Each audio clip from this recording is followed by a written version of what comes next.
In the battle against an ancient dragon, men are trampled on like mere bugs by the yellow beast. Just then 2 guys arrive on horseback. Davion, dressed as a knight, immediately engages the dragon in a fierce fight. He doesn't attack head-on but tries to bind the beast with chains. However, it soon flees underground and Davion decides to seek it out. Alone underground, he is attacked by the beast but still manages to hold his own and kills it using his hunting crystal. While claiming their spoils, the party encounters a dragon nest filled with the corpses of dragons who fought each other to death. When they find a huge hole, Bram explains it was dug by the Eldwurms, which are old, wise, and powerful dragons. When the idea of attacking it is spoken by the captain, Davion adds that they should pray it doesn't wake up. Later, Davion and Bram lead the parade around town with the slain dragon's head to put the people's minds at ease. While celebrating in a pub, Davion encounters a girl by the bar called Mirana and instantly falls for her. When she is served some beer, the quality is terrible, however she is still highly charged for it. When Davion volunteers to pay, the owner tells him not to as he is the dragon knight who slew a dragon. Just then, the captain from the hunt interrupts, mocking Davion for running away from the Eldwurm. Davion again explains that even 20 skilled knights cannot slay such a beast, and by the time he looks to go back, Mirana moves on to conduct her business. She meets with an information broker who gives her clues on where to find the lotuses she seeks. While their negotiation comes to an end, a drunk interrupts them as he thinks the broker was hitting on the ladies, and in turn he attacks him. Just then, his hood falls and reveals the man is actually an elf. This discovery agitates everyone as elves are scorned by humans. But luckily, Davion takes the elf to deal with him outside, but when no one is looking, he lets him go. In the morning, Bram comes in to inform Davion that the captain has gone to slay the Eldwurm. In haste, Davion quickly sets out to stop him while ordering Bram to get reinforcements. Davion arrives at the nest only to find the captain has slain the Eldwurm. However, it is revealed that he is possessed by an entity that begins to torment Davion using his tragic past. The demon tries to persuade Davion into letting him into his body, but a powerful dragon called Slyrak appears to avenge his Eldwurm brother. A breath from Slyrak immediately incinerates the captain. When Slyrak goes to tell Davion to run away, the demon quickly takes over the body of the dead Eldwurm. The 2 dragons engage each other in an intense battle that leaves Davion speechless. Soon, Slyrak is knocked down, but he proves his determination and continues to fight. On the other hand, Davion finds himself moving to aid the dragon against the demon, and together they manage to make the demon flee. Afterward, Slyrak collapses from his injuries, so Davion decides to ease his pain by ending him.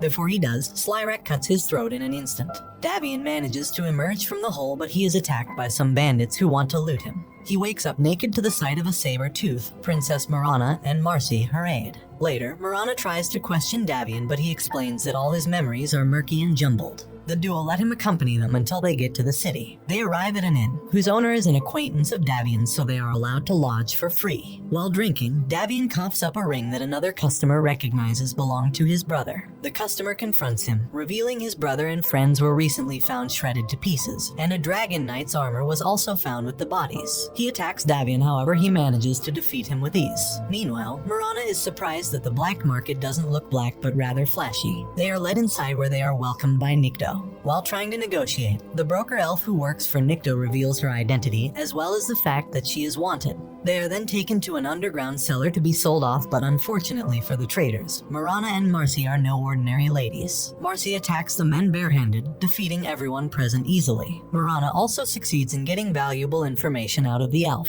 They find a shop owner, a collector who reveals he doesn't have any information about the lotuses, and then refers them to a sage who resides in a valley. Before leaving, Mirana asks Davion to come with them, but he refuses, stating that he cannot dishonor himself by running from a fight. Shortly after, a horde of bandits surrounds Davion and soon the fighting begins. However, he isn't strong enough to hold his own against so many foes. Just as he is to be killed, Mirana and Marcy intervene with their arrows, giving Davion enough time to transform into a monster. In this form, he shreds everyone present. As he moves to slay the last bandit, he gets a glimpse of himself from his armor, and after seeing that he has become a monster, he becomes emotionally unstable, reverting him back to his human form. Mirana then appears just in time to take him away before the city's soldiers arrive. Elsewhere, we find an elf in a temple looking to steal the lotuses. Although she tries to shapeshift, Mirana catches on. Mirana uses her moonlight blessings to summon arrows on the elf who is skilled with shadow magic, and she manages to escape towards the forest. The elf, called Fimrin, meets up with her friends and reveals the stolen lotuses she got from the Silver Night Woods. Meanwhile, Davion is plagued with nightmares night after night, forcing Mirana to stand guard in case he transforms. In the elven village, the kids are told the tale of Selamine, the dark moon goddess, and how they await their true goddess's arrival through the lotuses. She reveals she plans to visit the sage and offer him the lotuses in exchange for his help. Elsewhere, Mirana leads the group through a dangerous path to hasten their journey. While threading it, the ground caves in, and despite their attempts to outrun it, they find themselves in a tight spot. To save the others, Mirana sacrifices herself and falls into an ice pit. Fimrin leads her friends to the Sage Tower surrounded by flowers. Inside, the halls and passages are big and empty, filled only with books. Soon Fimrin is suddenly summoned into a void, and after she is questioned, the sage shows himself. Fimrin immediately presents the lotuses to him, but he calls her a thief and reveals no offering can bring her goddess back. He tosses a coin that teleports her to her friends in the woods. Meanwhile, Mirana finds herself in a cave filled with zombies. She gets scared and begins praying to her goddess for salvation. Deep in the cave, she encounters a light and the source of the madness. She begins to get consumed by it, but then a mysterious being reveals itself to her, thus bringing her back to her senses. She immediately runs for her life while being chased by the zombies. She continues the battle outside using her arrow to protect herself, however she is soon overpowered. Luckily, Davion comes to her aid and pays his dues by getting her to safety. Fimrin's group is suddenly ambushed by a warrior who requests for the lotuses. Although they tell her it isn't with them, she kills one of them. Fearing for their lives, the others scram to get their weapons but are also killed. The warrior traps Fimrin with her magic, but before she slices off her head, the sage intervenes and removes Fimrin from the scene. The next day, Davion takes his companions to a branch of dragons hold his home. While moving towards a moment, they are interrupted by the arrival of another dragon knight, Cadden, who comes in with a slain dragon. While Cadden skins the dragon, Davion begins to sympathize with its corpse. He quickly excuses himself, and when Mirana confronts him, he reveals he had the urge to fight Cadden for brutality. For dinner, Cadden prepares the meat of the slain dragon, but Davion refuses to eat. Although Mirana tries to cover for him, Cadden's suspicions continue to grow. He tells Mirana of a story when a set of dragon warriors banded together to slay a wormling. Before they could take action, the dragon began raining destruction on the city. They immediately confronted it. Its size and the might of its flames killed all 30 members of the party apart from Cadden. Cadden reveals the dragon's name was Slyrak, and he recently found his lair but didn't find him inside. After investigation, he found its dead body and Davion's necklace at the scene. After the story, Davion explains his encounter to him, so Cadden vows to help him as brothers of the same order. Using the lotuses, the sage projects himself to Selamine, and here, he tries to negotiate with her. At night, Cadden captures Davion and begins torturing him to reveal Slyrak's form. After a while, Slyrak shows himself, but Cadden shows no fear while the prideful dragon rants about his supremacy. Cadden breaks his chains, and so the battle begins. Cadden overpowers Slyrak with his unique armor, but soon, Marcy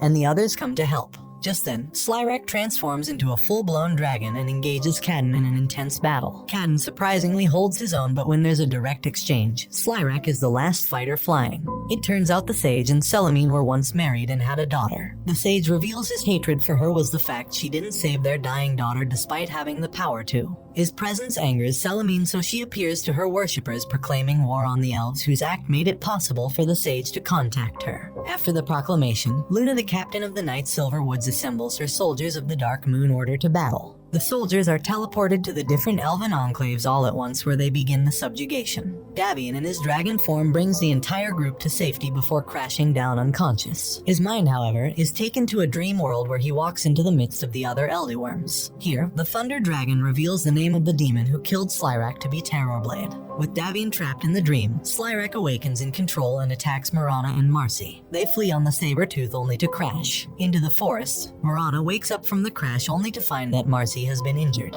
Moving forward, Marcy notices Mirana dropped a crystal, so she picks it up. Meanwhile, Slyrak continues to chase them into a cave where he sends his flames in his stead. They succeed in evading him under the cover of the mountain, and while in hiding, Marcy figures out the crystal is the key to finding the sage. Mirana becomes the decoy and draws the attention of Slyrak while Marcy escapes. At the same time, the dragons make Davion open up about his hatred for dragons and how he wishes to kill every last one of them. However, he adds that he has seen the demon and now realizes Terrorblade is a greater evil than them. While the dragons make their decision, Mirana attacks Slyrak where he is injured and causes him to crash. Coming face to face with the dragon, her words words reach Davion in the dream, so Slyrak and Davion swaps consciousness, thus making him human again. Davion enters the tower with his injured companions, and while the sage has no intention of helping them, he changes his mind upon seeing the green crystal. At the elven village, everyone is forced to swear fealty to Selimine. Later, Luna leads her army to seek out the rebels. Deep in the mysterious forest, they are attacked by archers from all directions. Luna uses her moon magic to stop the attack, but soon after, the rebels continue the attack themselves. First, Luna orders a retreat when they are overwhelmed. Halfway out, she stops and orders her men to go back into the woods. However, when they return, they encounter a hideous sight. The sage explains that the 8 pillars supporting the existence of the world are the souls of the Eldwurms, and Terrorblade hopes to get them all and reshape the world as he sees fit. Although he enchants Davion's necklace to keep Slyrak at bay, the sage adds that he would soon die when Slyrak is ready to be unleashed into the world again.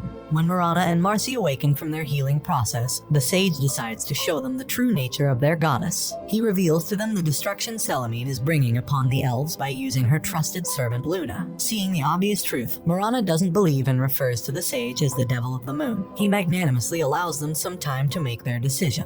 Luna's army continues to destroy the elves until the leader of the rebel legion reveals herself. She surrenders, asking that her life be taken and her followers spared, but Luna kills them all and leaves her alive. The sage returns the lotuses to Mirana with the condition that the Moon Order retreats from the Elven Enclave. Before they leave, he makes an indestructible outfit for Davion for his transformation and also lends Fimrin to them as a guide. After they leave, the sage wakes the storm dragon and begins the process of containing it. Although she struggles, he manages to obtain her soul at the end of the battle. While traveling together, Fimrin takes a liking to Davion, which makes Mirana uneasy. They soon encounter a group of air dragons, so they quickly hide themselves by the rocks. Davion discovers they walked into their hunting ground, so he begins thinking of a way out of the situation. The sage has memories of his time with his daughter, who was abandoned by her mother, the goddess. She suddenly developed an illness, so he dedicated his life to curing her.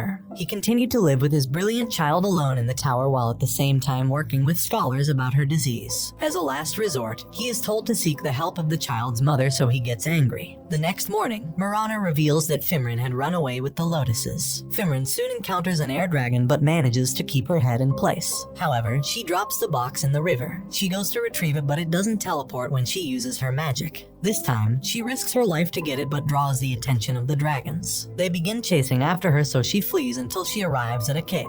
Inside the cave turns out to be the dragon's lair, so Davion and Mirana go to help her. While Mirana handles the dragons outside, Davion finds a way to stall for time so Fimrin can escape. She refuses to leave the box with Davion, so he gives her a touching pep talk. She finally gives him the box and runs to safety. When the Eldwurm have Davion cornered, they get scared just by peering into his eyes and feeling Slyrak. In a memory, the sage takes his dying daughter to her mother and begs for her to save their child. However, Selimine refuses to help because the sage stopped worshipping her. When he finally lets go of his pride to worship her, their daughter doesn't, saying she sees her as a mother and not her goddess. Although she affirmed her love for Selimine, because she refused to worship her, Selimine turned her back on them, leaving the child to die. Elsewhere, Catelyn leads a search party which includes Bram to find Davion. When Davion's group arrives at the Elven Forest, they find tons of corpses hung in trees. In the village, just as Fimrin takes a look around her fallen village, Davion and the others are surrounded by the Moon Order. Mirana quickly introduces herself as the princess, so the hostility is withdrawn.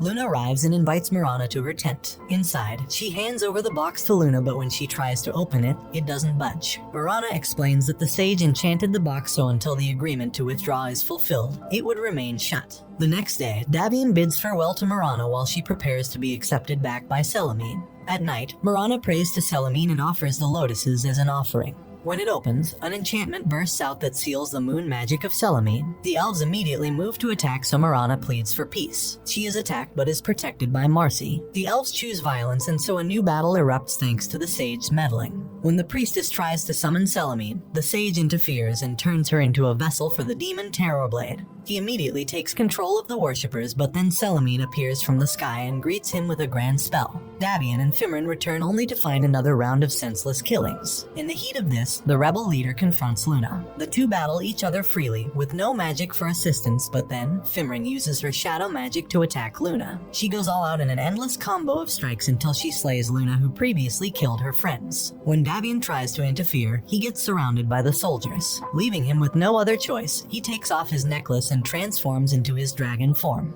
In the woods, Terrorblade taunts Selimine using her unfaithful followers and her child who died hating her. While they engage each other, he adds that the sage offered to give him the souls of the dragons if he kills her. Terrorblade catches Selimine off guard and she pays for it immensely. Although Davion succeeds in opening a part for Mirana, Cadden's party arrives and instantly restrains him. Slyrak, eager to fight, begs to be released, but this time, Cadden forcefully undoes Davion's transformation and orders Bram to take him home with them. And this brings the anime to an end. Don't forget to like and subscribe if you enjoyed, and turn on the notification bell so you never miss out on another video. Until next time, take care.